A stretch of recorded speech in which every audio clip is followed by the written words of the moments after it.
Bonsoir les amis, bienvenue sur ma chaîne pour un nouveau quintet. Alors avant ça, on va revenir sur le quintet d'abord de dimanche. C'était le dimanche 2 janvier 2022 à Vincennes, Réunion 1, course 4. Départ eu lieu à 15h15, c'était de l'Autostar 2100 mètres. Il y avait 16 partants et c'était corde à gauche. Donc dans ma sélection, je vous donnais alors 4 sur 5. C'est vraiment dommage. Je vous donnais le 2, le 7, le 10 et le 14. Il nous manquait que le 9. Et en plus, le 2 et le 10 que je donnais en coup de poker arrivent. Le premier gagnant à très belle côte et le quatrième aussi à belle côte. Donc j'espère que vous avez touché. Il nous manquait que le 9. Alors on va revenir sur le quintet maintenant d'aujourd'hui, le lundi 3 janvier 2022. C'était à Pau, Réunion 1, course 2. C'était des haies sur 3800 mètres, 16 partants, le 15 et 12 étaient non partants. Sur du gazon, corde à droite.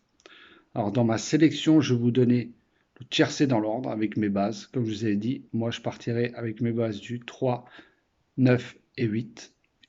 Et avec le 11, voilà, on a 3, 9, 8, le tiercé en 3 chevaux. L'arrivée était 3, 9, 8, 2 et 11.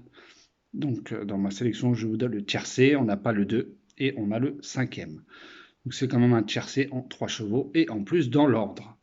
Donc on va essayer de faire beaucoup mieux pour demain. Alors, demain, ce sera une très belle course. Ce sera le mardi 4 janvier 2022 à Vincennes, Réunion 1, course 1. Départ à 13h50 sur 2700 mètres. Il y aura 16 partants sur la grande piste, corde à gauche. Donc en tête de ma sélection, je vous ai mis le 13, Douceur du Chêne de Franck Nivard. Pour moi, il devrait être dans le quintet avec Franck Nivard aux commandes. C'est un duo redoutable.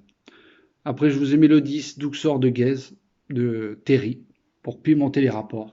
Il faut mettre des outsiders. C'est pour toucher des cacahuètes, ça ne sert à rien. Après, je vous ai mis le 15, Domingo Della de Borodachko, capable d'un coup d'éclat. Et en plus, il adore le parcours, donc il peut se réveiller. Après, je vous ai mis le 11, Évariste Dubourg, avec Eric Raffin. C'est le cheval de classe, mais on ne sait jamais. Les favoris peuvent être au galop, disqualifiés. Voilà. Donc je l'ai mis quand même, mais en quatrième position, voilà, pour essayer d'avoir un peu de piment. Après, je vous ai mis le 2, Erdelios de Motier. Très bonne finisseuse, je pense qu'il pourrait finir dans le quintet gagnant. Après, je vous ai mis le 6, Equinox de Monclin. Il mériterait de gagner. Je pense qu'il devrait être dans les 3. Bon, moi, je l'ai mis assez bas. Car pour moi, il y a des chevaux, même s'il a la classe. Voilà, après, c'est mes choix. Après, je vous ai mis le 9, Élite de JL de David Thomas. Dans un bon jour, faites attention.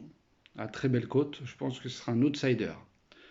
Et je vous ai mis le 16, Dreamer Boy de Yves Dreux. C'est un super bon engagement. En plus, il est D4, donc faites attention à ce cheval. Je pense pour la quatrième, cinquième place. Donc je répète ma sélection.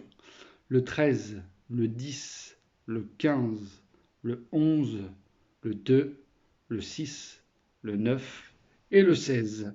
Et en cas de non partant, mon gros regret, si vous avez la possibilité de mettre dans votre champ réduit, car ça peut être une surprise, c'est le 8, Drop des Duriers de Raffestin. Je pense que pour une quatrième, cinquième place, ça pourrait payer. Donc voilà les amis, pour moi, mes deux bonnes bases pour demain, ça sera le 13 et 15.